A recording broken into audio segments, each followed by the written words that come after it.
Well, welcome everyone. This is the Maine Crime Writers present Casting Call, How Writers Staff Their Mysteries with Kate, Flora, Maggie Robinson, and Maureen Milliken. And I think I'm just gonna let you guys take it right away because I don't have much of an introduction here. Don't worry about it, Jared. We're pretty good at this. I told Maureen, and I'm Kate, Flora, in case that doesn't show up on the screen. And I sort of spend my life being the professional moderator. So I basically thought that I would ask Maggie and Maureen, in that order, to introduce themselves very briefly about, who they are and what kind of books they write, so that you'll know what kind of characters they may be looking for. Maggie? Okay. I'm Maggie Robinson. I live in Farmington, but I lived in Belgrade for 9 wonderful years. We moved in 2019 from McGraw Pond, which was beautiful, but we're closer to family now, and we're enjoying ourselves in town. I am a reformed or recovering romance writer. I wrote historical romances for quite some time. I have like over 20 of them published. And a couple of years ago, I just decided it was more fun to kill people than make them kiss. So I switched to cozy mysteries. I happen to have my September book right here called Farewell Blues. It's the last of a cozy mystery series, which takes place in 1920s in England. And I've just had a lot of fun with it because it is the last of 4 books. I've had a lot of people say, keep writing them, but I had to, for various reasons, I had to wrap it up. But I think I'm not going to ever go back to having people kiss. I think I just have had a lot of fun knocking people off. So that is what I do now. Maureen. Hi, some of you know me. I'm Maureen Milliken, and I live here in Belgrade. I've lived here for more than 10 years now, and I grew up nearby in Augusta. I write traditional amateur sleuth mysteries, or my ones so far have been. They take place near where Maggie lives, north of where Maggie lives in Franklin County. And I am now working on not a traditional whodunit, but more of a domestic suspense. I didn't do it on purpose. The book just came out that way. And my books are, I was until very recently a journalist for almost 40 years, working for newspapers. And my books all have a journalism kind of theme. I get frustrated, and before I started writing, very frustrated at how journalism is depicted in books. And if it were depicted realistically, it would be really boring. But it needed to be depicted in a way, a less superficial way. And so that's kind of one of the themes. And I hope that doesn't make my book sound boring, but that and getting the Maine setting right are 2 things that run through all my books. Well, that's great, and you do it well. I'm Kate, Flora, and I write, I'm a recovering attorney, as we all like to say, and I write, I wrote 2 series. One is more in Maureen's wheelhouse, a strong amateur female PI. My character, Thea Kozak, is a consultant to independent schools, which makes everybody's eyes glaze over, but it turns out that an awful lot of stuff happens in the private school world, and she has been sort of forced into becoming the girl in the white hat. Go into Google Belgrade. We doing okay here? And then I write a Portland-based police procedural series. So in one series, my major protagonist is a female, and in the other, it's a trio of male police officers, which has been an adventure, as you can probably imagine. So Maureen suggested, and I think that this sort of plays right into the way that I began my series, that we talk a little bit first about our protagonists, because they're really the atlases that hold up the book. And how do we get them? And she suggested that we do it in the form of a want ad protagonist wanted must have the following qualities. And Maggie, what do you say? Oh, gee. Well, my most recent published series has a Marquis's daughter and an Anglo-Indian Scotland Yard police detective, as I said, takes place in the 1920s. So I decided to have really the mixture of two worlds. We have someone who is very social, and then we have someone who's a very hard worker, very ambitious. So I think I would have to say that my protagonists both are very independent, very stubborn, but they also have a sense of humor, which is able to bridge the class differences that result. And even today, I think there would be some significant differences. My chief desire when I make people up, actually, sometimes I feel like they come to me. I don't have anything to do with them. They just sort of appear. I just want to make sure that they're realistic, that they are not absolutely perfect, that they have flaws and faults that we can all identify with.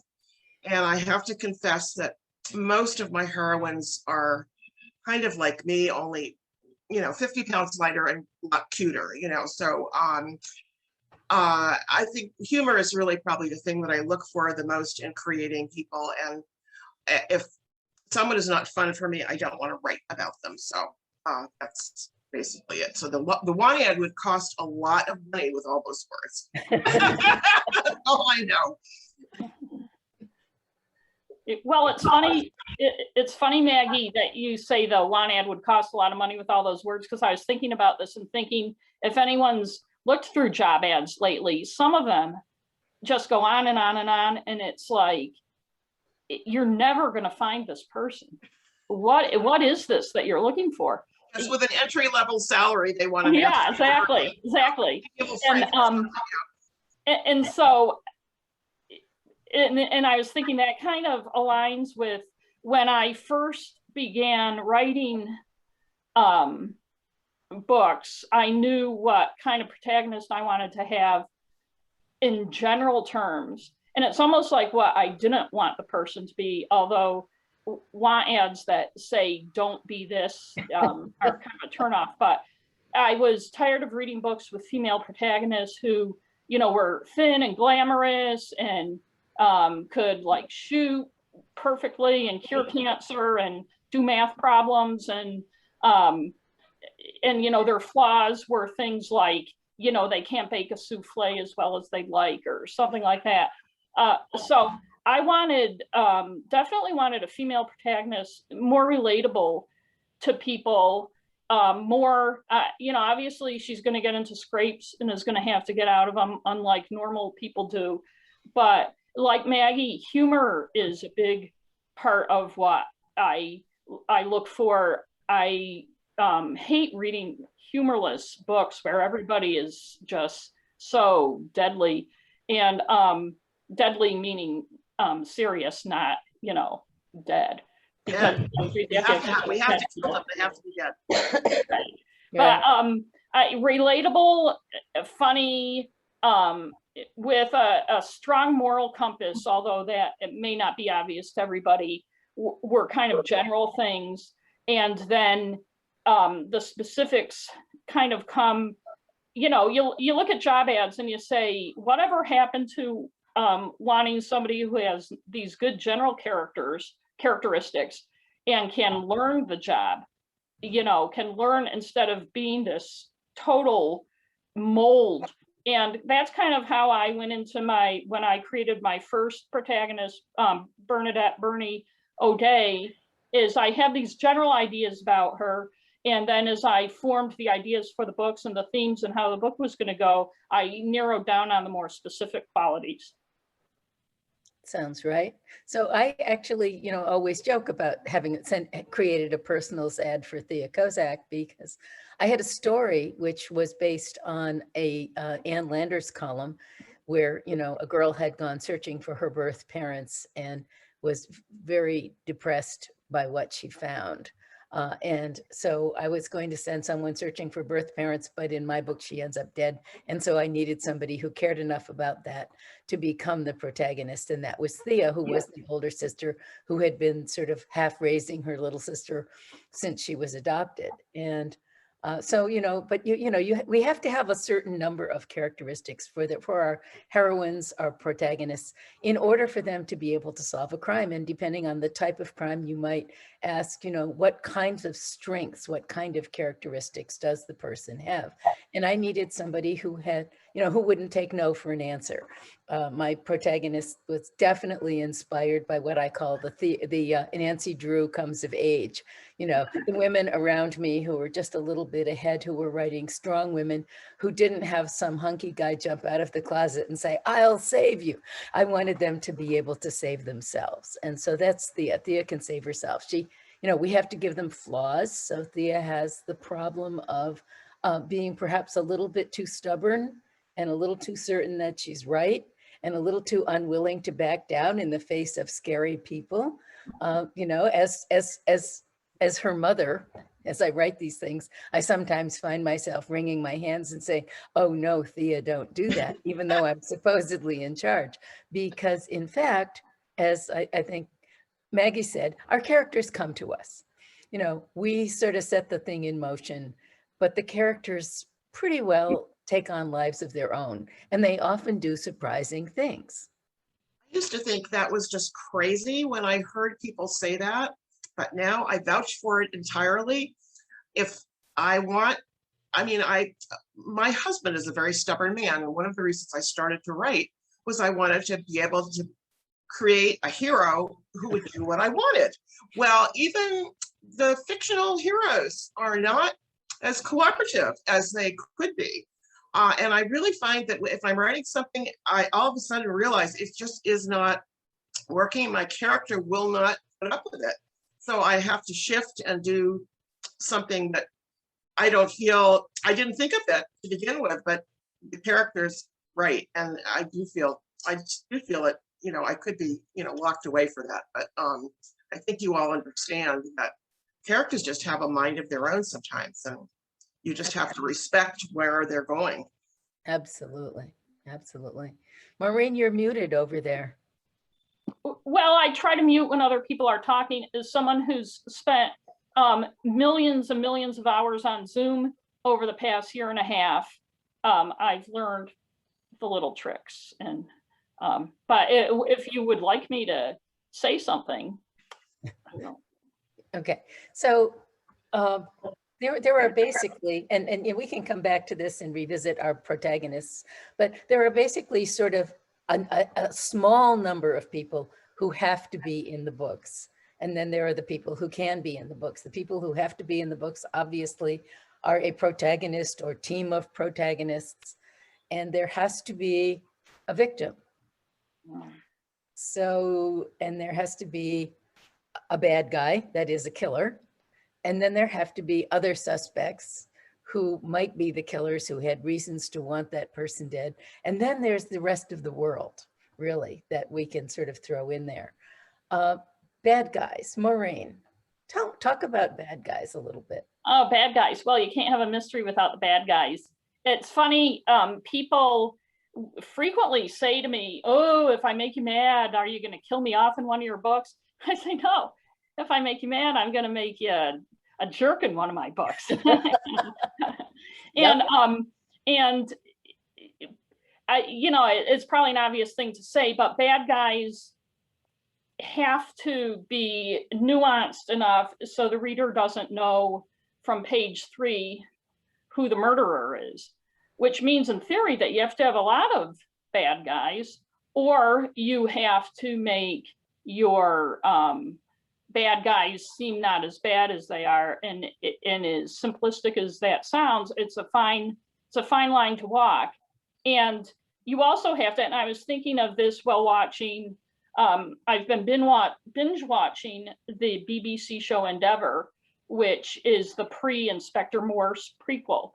And on 2 of the episodes I watched this week, I was able to immediately pick out who the the murderer was, not because he necessarily seemed worse than the other people, but when there's a character you're giving a lot of attention to who isn't normally there for no real reason, it signals, okay, there's a reason that's not obvious why we're giving this person so much attention. And in writing too, you have to be careful to do that. You don't want to signal who the bad guy is too early. And I think one of the more important things about doing that, one of the more complicated things about writing in general, writing a mystery novel, is you need to know very deeply who your people are and why they're doing what they're doing. But you also have to have a good idea of your plot, which is difficult for me, even if you don't know all the ins and outs of it, so that this person can behave within the confines of the plot in ways that make sense, but every single thing they're doing isn't saying, I'm the murderer. Right. And so, it would be easy to just have a very black and white characters, but you really don't want to do that. And it's hard when you do base your bad guys on people you know and dislike. Not that I've ever done that. I have never done that. But just theoretically, if I were to, you can't really make them that person, because then they're just this one-dimensional, dislikable to you person that everybody's going to know is the bad guy. So You want to pick that one up, Maggie? I have trouble planning anything, which is pretty fatal as a mystery writer, because you're supposed to know who's going to get killed and who did it. When I first started writing the mysteries, Lady Adelaide mysteries, I had absolutely no idea. I knew who was going to die, but I didn't know who was responsible. I tried to make a handful of people appear guilty. And as I went along, I finally decided who it was going to be. But I had to I had to presume that everyone was guilty until I declared them innocent. I'm called a pantser. I fly by the seat of my pants. I can't.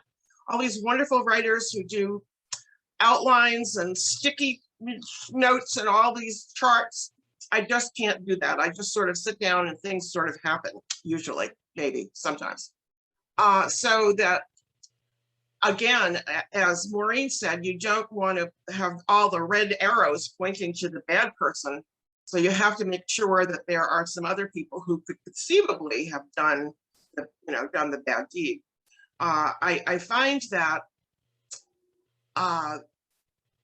picking the villain and making sure that the motivation for the villain is almost justifiable. That's not that murder is ever justifiable, but I want to make sure that there's a serious, good reason for them to do this heinous thing.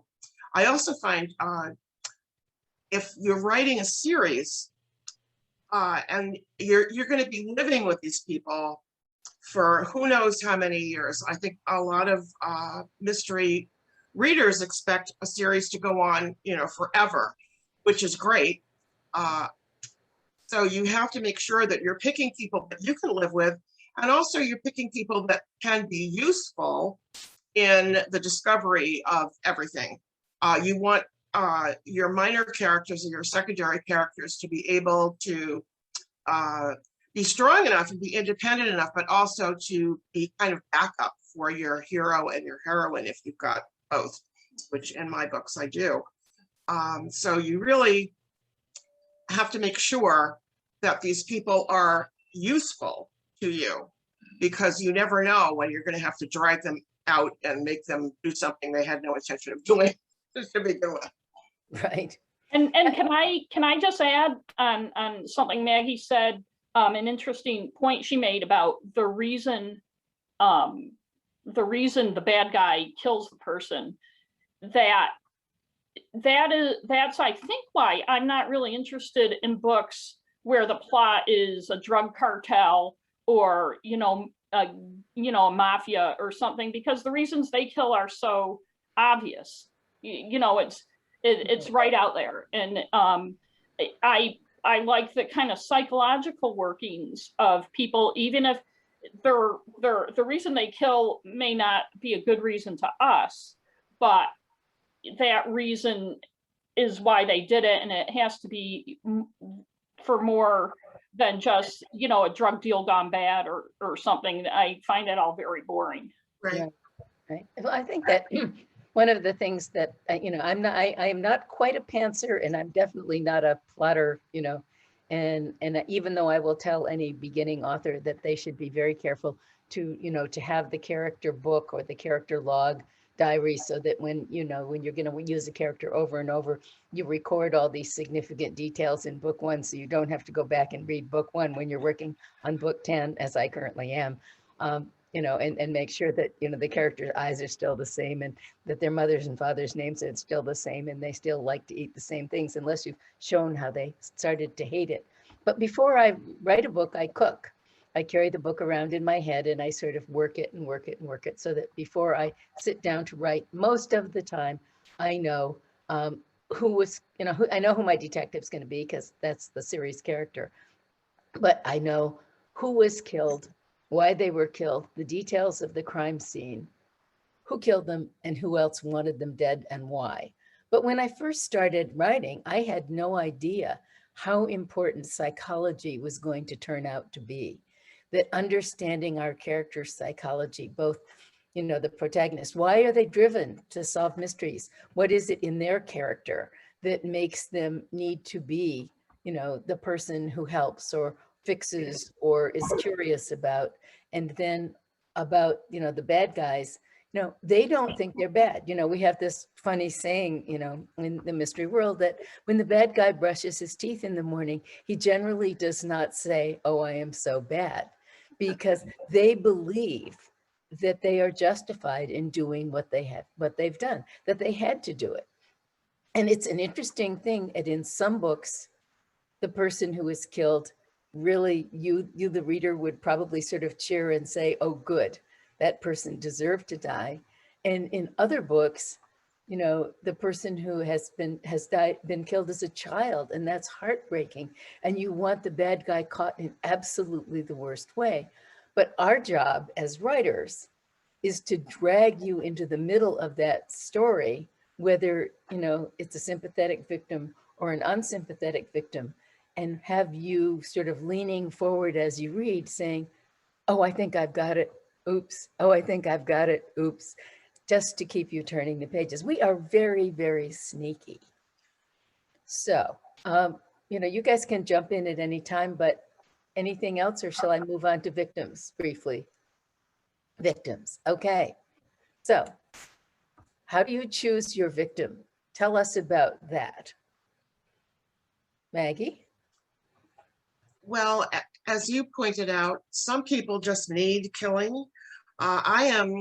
Because I'm writing cozy mysteries, there's no blood, there's no guts, there's no gore. I'm a wuss myself. I mean, I cannot deal with injured or dead dogs or, children in peril. I just can't do that. I'm a rainbow unicorn kind of person, I guess. I don't know. Rainbow unicorn. I love it. But my victims have sort of, usually the reader has no investment in any of the victims, which I know is kind of unusual. They might not even have appeared on a page. Again, this is because I'm just the biggest wuss in the world. So it's almost the victim is almost incidental in what I'm writing.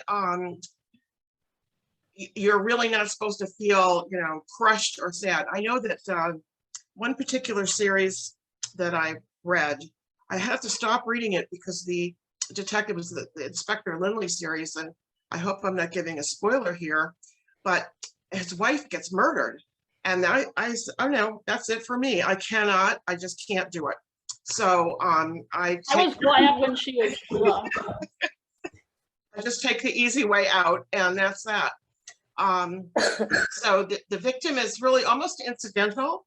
The villains or the red herrings or whatever are, to me, more interesting than the actual dead person, which I don't really know what that says about me psychologically, but that's how I feel. Maureen?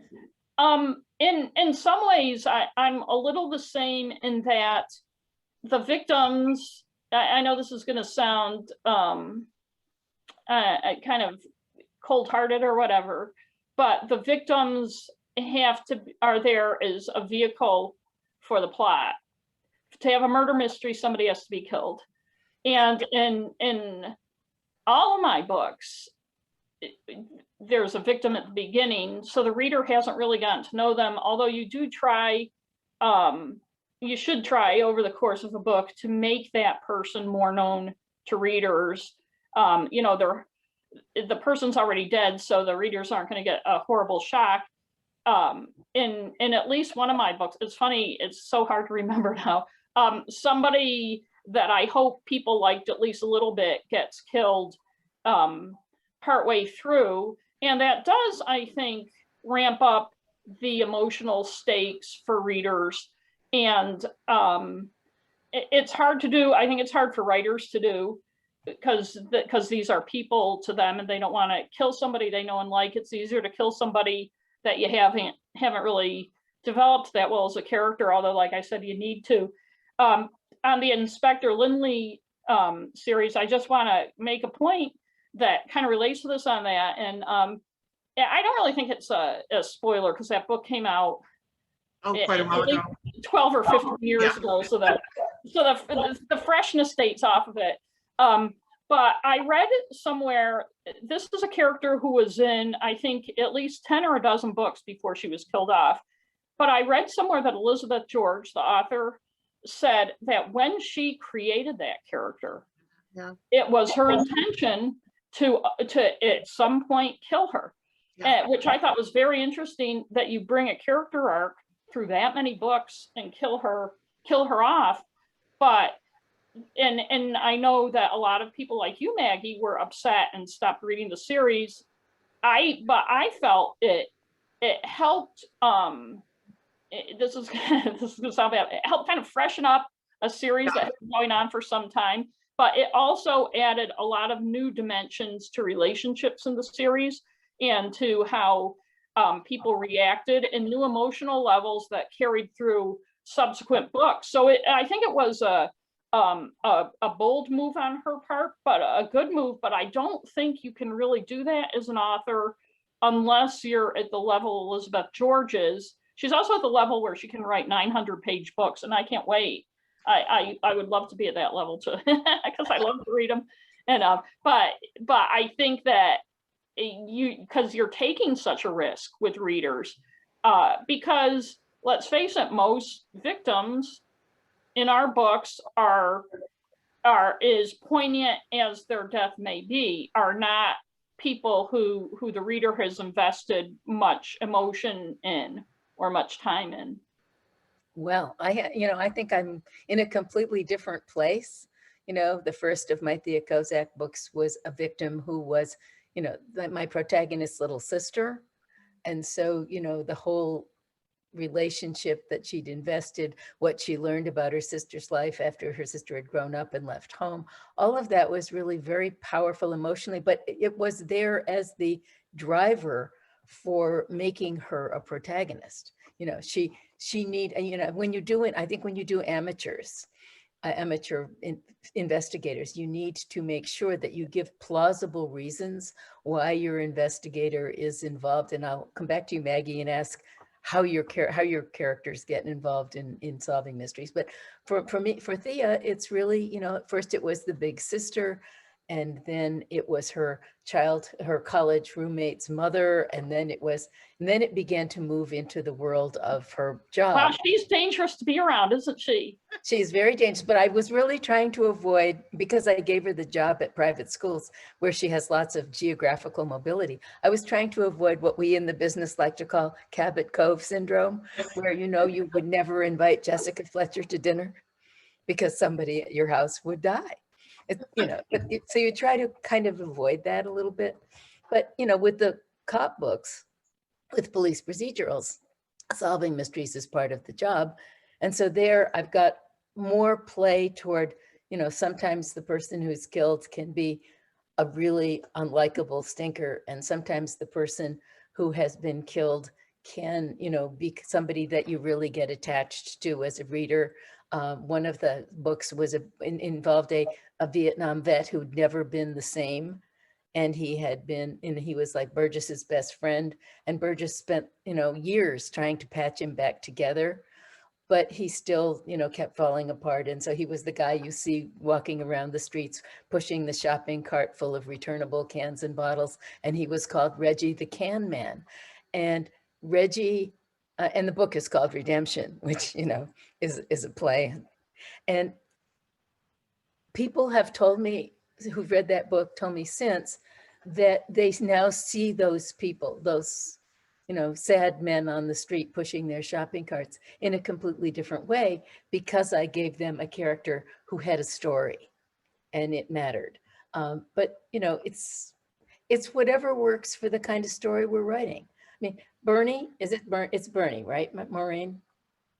Bernie is involved because as a newspaper person, she's naturally incredibly curious, particularly about her community.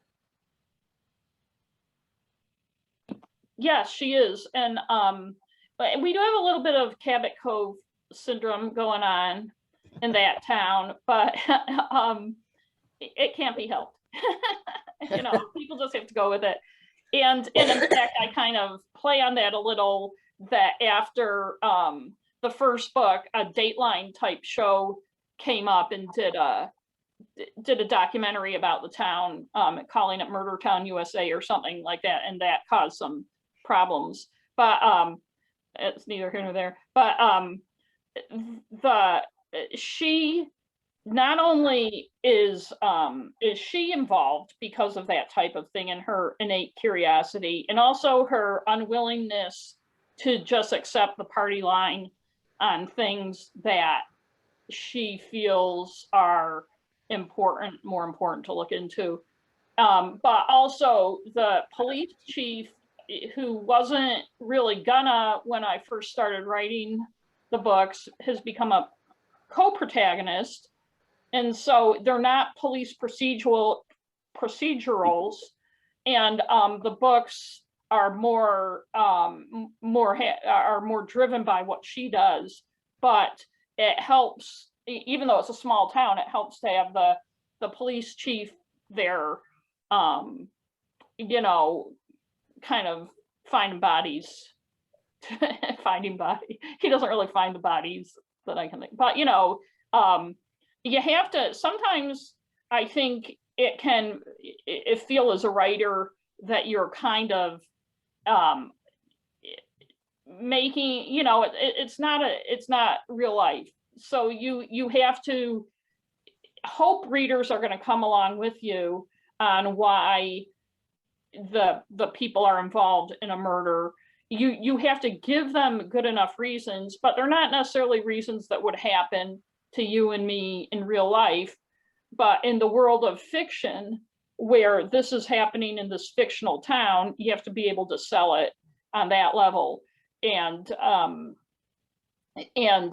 to that extent, and one reason she is the editor and owner of her paper, which is a weekly, is it gives her the leeway to do what she wants instead of, working for the man, and having somebody, and I know that can make for a great tense dynamic in a book, but having somebody not let her go in the directions she wants to go in. And there are people who do try to do that, including the police chief.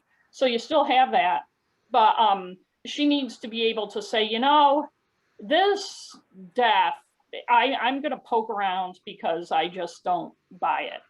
And so, you know, you have to have readers have the faith to go along with you on that journey. So Maggie, I was said I'd get back to you with the question. You have a character who's a policeman, Yes, and you have a character who's a noblewoman. that is correct. How does she get involved in crime?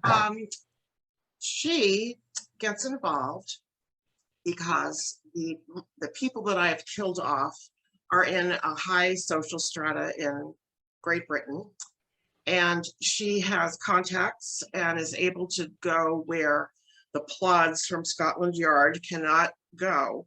The Anglo-Indian detective chief inspector does not really want her help because he doesn't. He's an old-fashioned guy. This is, 1924 or something. But he finds her ultimately invaluable and also very attractive. So we have a kind of a romance going, even with the bodies piling up on the side of the road all over the place. I think that because she is socially adept, knows exactly who to speak to, which fork to use, et cetera, she's able to infiltrate and discover things. And I've omitted, you all write pretty, not serious stuff, but more serious stuff than I do. I have a ghost involved in my book who is there for comic relief and redemption, only without cans. It is a very funny, lighthearted kind of thing. And the ghost also helps detect, which the Anglo-Indian detective does not know. He's getting assistance not only from this noblewoman, but from her dead late husband. So now it sounds like crazy, but just, remember that the Wizard of Oz, a teenage girl kills the first person she meets and then kills somebody else when she meets up with 3 strangers. So that's, anything can be described as being strange and silly. But basically she can detect because of the level of society that she's in. And that's how that works. Fascinating. So, I mean, you've got ghosts, you've got cozy, you've got everything going on. It sounds like fun. Whereas my books are so very dark, although, I still love it when somebody calls up and says, I hate you.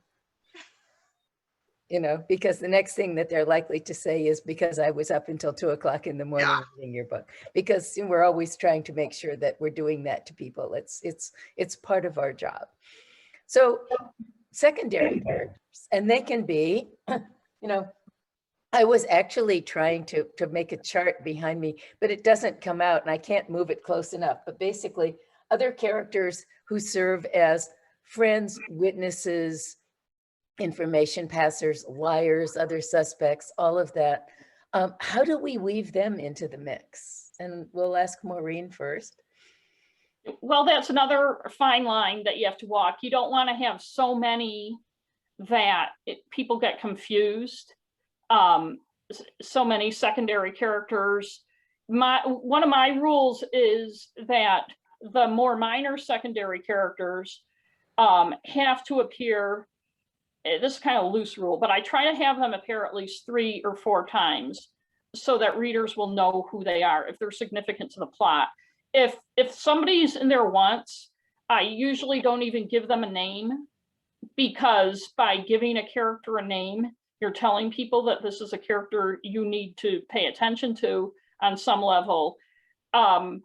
So any characters you throw in that are maybe, if you have a series unique to that book, have to have something to do with the plot. They can't, even if it's a minor thing, or to do with, if not the plot, a relationship or something in the book. You can't just pepper it. I know in real life you deal with people all day who you're never going to see again, or most people do. I don't, because I stay in my house, but normal people do. And the the characters that are going to be the people you need to create to help move the plot along have to make sense, but also have to be someone that readers don't have to expend a lot of brain power on, if that makes sense. So they're kind of, it's kind of hard. Sometimes I think, okay, I have to have somebody do this. And instead of creating a character, somebody tell somebody something, or somebody create a situation. Instead of creating a new character, I'll pull out, one of the regulars. And, because there's, besides the protagonist and the co-protagonist and their, I guess like what People Magazine or whatever we'll call their inner circle, the people who are in the book a lot, you do have a cast of people who show up and you want to give them something to do. So lots of times I'll assign, unless there's a reason to bring in a totally new character, I'll give people who have been in the book before something to do, so that you're not really confusing readers by throwing all sorts of people at them who matter on some level but don't matter or not a lot. And I don't know, was that relevant to the question you asked? Yes, that's a fine question. I mean, a fine answer, sorry. It is interesting. And just throwing out this one little thing about characters and character names, do not, please, if you are deciding to write a mystery, have a character named Paul, another one named Paula, another one named Peter, another one named Pam, and another named Pat, because you are going to drive your reader absolutely around the bend. And it even happens in books that get published, and it's very frustrating. But back to the minor characters, because Maggie, you have asked, I think, how do you use them? Who are they? Do you repeat them? That sort of thing. I'm old-fashioned. In the front of every one of the Lady Adelaide mysteries is a list of people. And not only do I do that for the reader, but I do it for myself, because sometimes I forget their names. And I have to go back to page 1 or 3 or whatever it is that has the list of names, and I look them up. And I usually have them divided as to people who live in the village, or and I have the police people separate from, the family members. And I find that a lot of readers really appreciate this, because they don't have to get mixed up with Pat, Peter, Paul, Paula, Pam, whoever. They can go and look, look them up. And I usually have how they relate to one of the main characters in the book. And I've made an effort to try to be somewhat diverse in selecting people who would logically live nearby or have a job to do something. I've made an effort to, have people racially diverse, sexually diverse, whatever. I just am trying to just avoid writing entirely white stuff. If I can do that, I'm trying to do that. Right. But the list is really important. That it is. I have to go back and make those. I'll get to page like 200 and say, who was that person who who we spoke to in, chapter 3, and then go back. But now am I going to completely lose what I was going to say? No, I think what's interesting is that, there are the characters who are in my, sort of the families. And in the police procedurals, it will be the families of, the cops' families, the other cops, all of this. And then, in Thea's case, her family, her co-workers, all of these people who, will weave through all of the different books, who are there to serve different purposes, conflict being one of them, particularly with family. One of the things that I didn't say when we got started here is that those of you who are out there in listening land, we love having you here, and we wonder if you have any questions. And if you do have questions for us, if you would put them in the chat box, then we can look at them and then we can answer them. In the meantime, we will continue to babble on. one of the questions that, was suggested by, I believe, Maggie was, do you ever have a character that you intend to be a minor character who basically takes on such a forceful personality or becomes such a presence that they become a major character? And I guess, Maggie, that's your question, so you can start. Well, I know in a particular, before I wrote mysteries, as I said, I wrote romances, and I had made a villain. He wasn't a murderer, but he was a villain, and he became so compelling that I felt I had to redeem him. And I wrote a fourth book. It was supposed to be a trilogy, and I wound up writing a fourth book to give him his own happy ending. And apparently, I was successful. But yes, lots of times characters just surprise you, and they will not go away. They're very insistent about getting their airtime or their page time or whatever. And this has happened to me several times in the course of my career. Yeah, that happened. That happened with my series. That the police sergeant, the police force in the town is very small. It at one time had 4 full-time officers, but some bad stuff happens that you'll have to read the book to find out. But the sergeant, Donna, was there as just one of these characters to kind of do stuff, carry papers or tell the chief, that kind of thing. But she was such a she's just such a strong person, and is probably the one person in the book with an absolute solid moral compass. And I had to give her a bigger part. I never intended to, but she just, and I think and this is kind of a something that characters can drive, because we talk about people who outline their entire book beforehand and people who just go by the seat of their pants. I'm kind of in between. I kind of have an idea, but I have to start writing, and then I'm just like constantly outlining on a giant whiteboard that you can get from Lowe's for like $8. It's huge, with dry erase. And so characters and how they are and what they do a lot of times can drive how your plot goes. And that doesn't necessarily have to be your protagonist or your major characters because you know them so well, but because of Donna and who she was increasingly through my 3 books, more of the plot was formed by what I could do with her. And in the 4th one, in the series, which I'm going to get to after I finish the book I'm writing now, theoretically, if I finish now, she takes on an even bigger role, and that was never anything I planned, but I just felt like Maggie was saying earlier about how characters kind of just emerge. And not only did she do that, but her emergence has helped guide the plots of the 2nd and 3rd book. And when I get to the 4th one in a lot of ways, till she's almost she's no longer a minor character.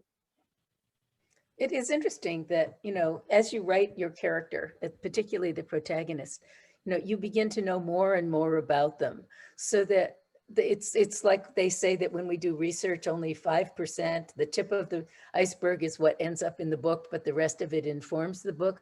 So, I used to joke that you could ask me something question about Thea's childhood, even though Thea's childhood doesn't happen in the books.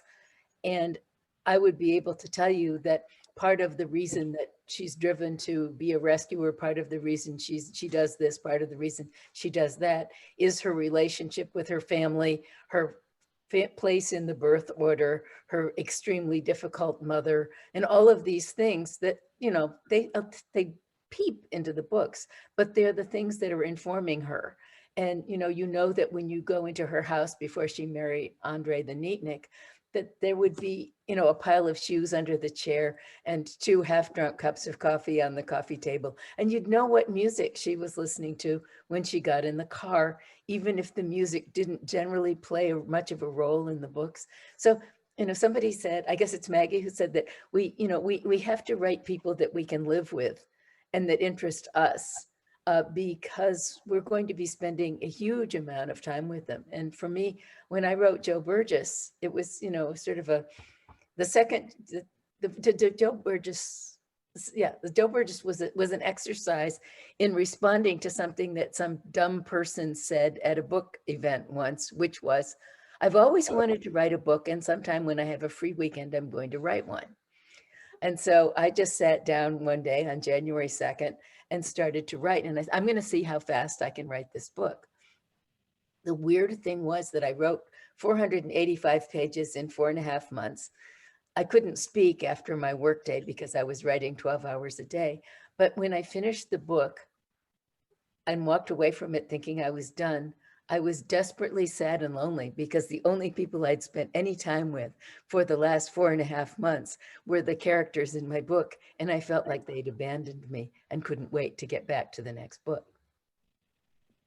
Yeah, and to that, I'd like to add something that we probably should have talked about at the beginning is the likability factor. And I found I really don't like reading a book where I can't like at least one character. You know, Right. there has to be somebody with some redeeming qualities and somebody who's likable and somebody who readers relate to. And I've read books where there's nobody like that in the book, and it's like, why is this book so popular? None that any of us have written, like big famous books. But and this is probably a spoiler, but you will I'm never going to have one of my major characters turn out to be a killer or do something really, really reprehensible, because I feel like readers have as much emotionally invested, well, not as much as I do, but from what people who've read my books and like them tell me, they feel a connection to these characters, and you don't want to let the readers down. And you also want to have characters that people like, who they can identify with, that you like. I feel like they're real people to me, and they do stuff when I'm not around. You know, they're doing stuff right now.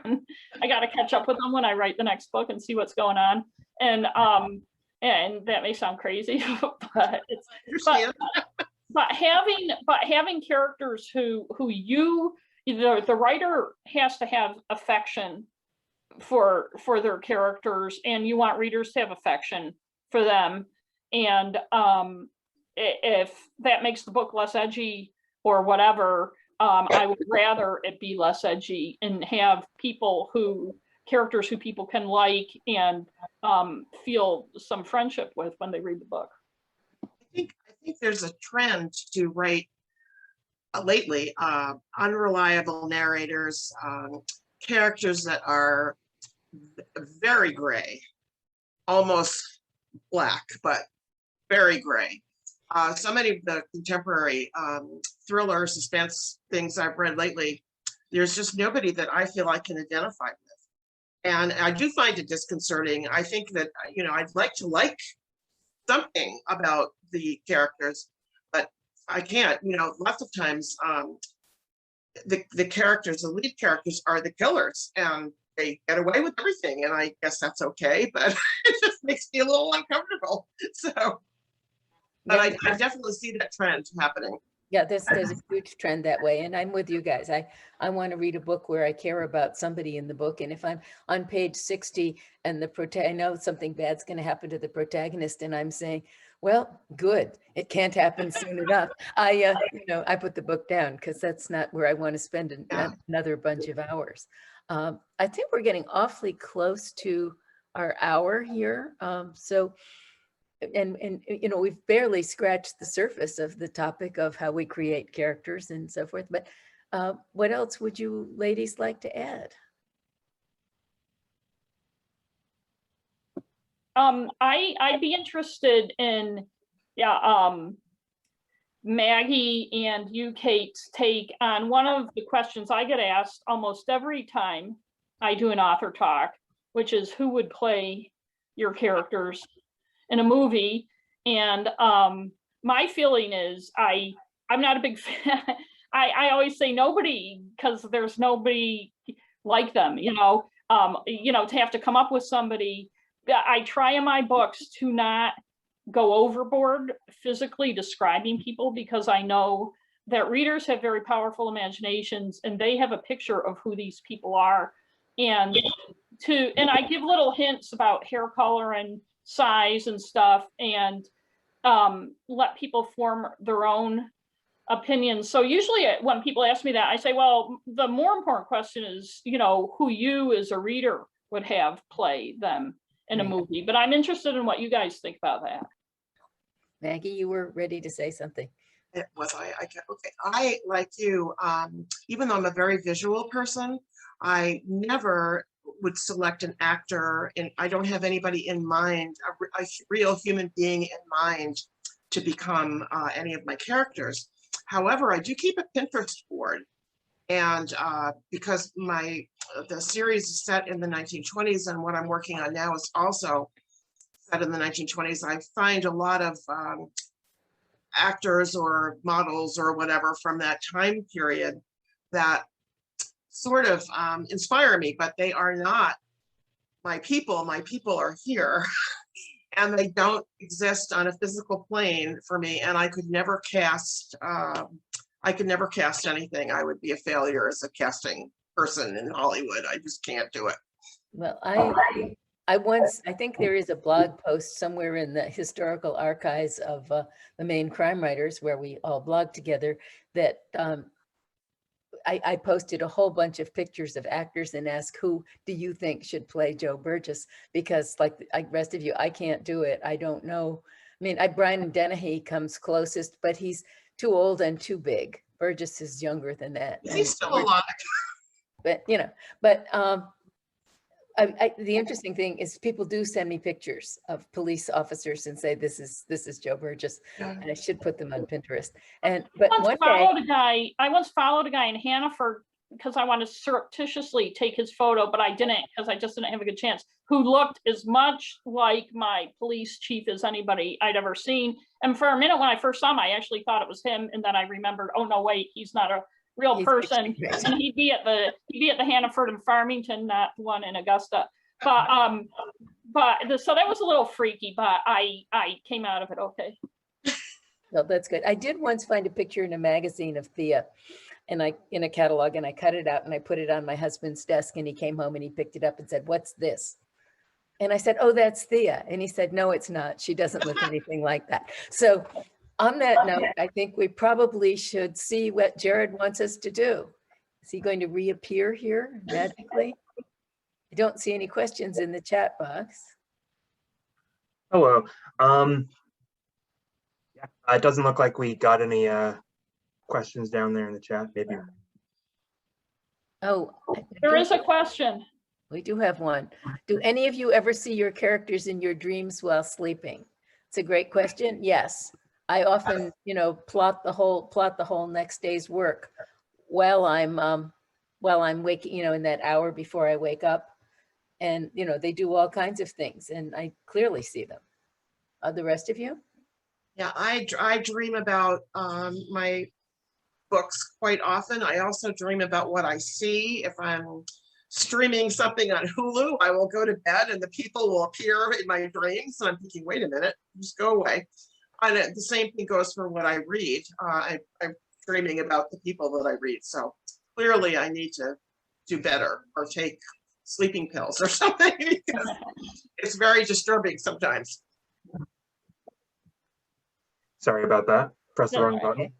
I do see them in my dreams, but they don't, it's not like there are clear photographs of them or whatever. I know in the dream it's the character in my book, only in the dream they're real. They're not a character in a book, but it's not like I could draw a picture of what I was seeing. You know how dreams are. They're weird. Right.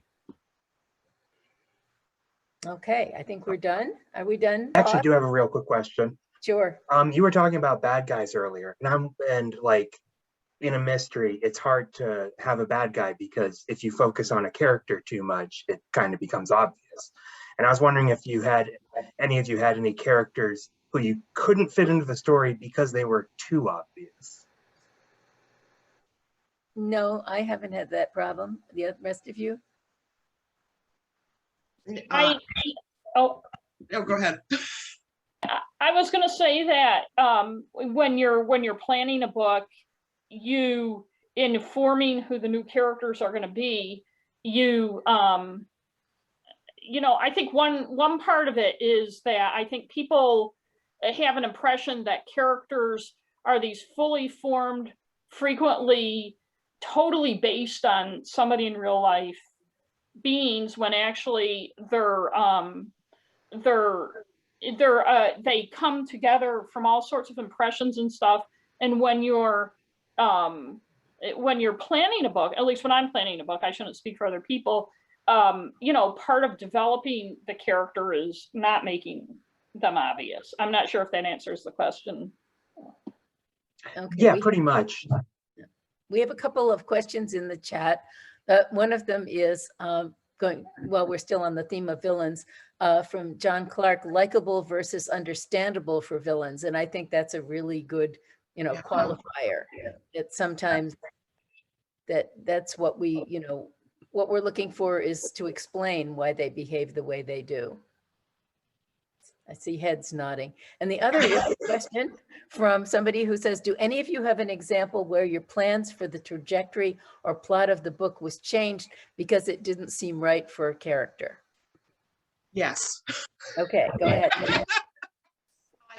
I can't really be specific, but there have been times when I thought I knew who the killer was, and then I realized, no, that's just not correct, and I moved on to somebody else. But yes, I had to change numerous things. What I'm working on now, I don't even know how I got to the point where I am. It's completely different from what because I tried to make a synopsis, which I'd rather write a whole book than write a synopsis. But anyway, what I thought I was going to be writing about is not what I'm writing about. So the answer is yes. Yeah, in my first Thea Kozak mystery, I met the bad guy and I was wrong. But when I went back through the book, everything was in place. I had known and not known, and so it was fine. I didn't have to change much of anything. When I and as I said, I don't really plan my books, but I do have some idea in mind, and my plots are kind of driven by character. Character comes first and then plot. So I would say there are minor things I've changed. I can't offhand, you know, the book writing process is it's not really a linear one for me. And I'm sure huge parts of it are blacked out, you know, like childbirth or whatever, you remember it differently. But I assume you do, it never having happened with me, but I feel like my characters drive the plot, and therefore I haven't had a huge trajectory change, although I think that was my sister who asked the question, and she may remember something about my books that I don't. I don't remember anything about that, but I thought maybe, though, you did say something to me once when you were kind of struggling over something, but I don't remember specifics. But anyway, thank you, everyone. Thank you. Thank you. All right. Well, thank you, you know, Kate, Maggie, Maureen, for being here tonight. We greatly appreciate it. Thank you for having us. Thanks for having us. Yeah, this was fun. This was really fun. It was great. I'm Thank glad you, to hear it. Jared. Keep up the good work. You're Thank doing you. great. Absolutely. All right, everyone. Have a great evening. Okay, Bye. thank you. Bye. Good night, everybody.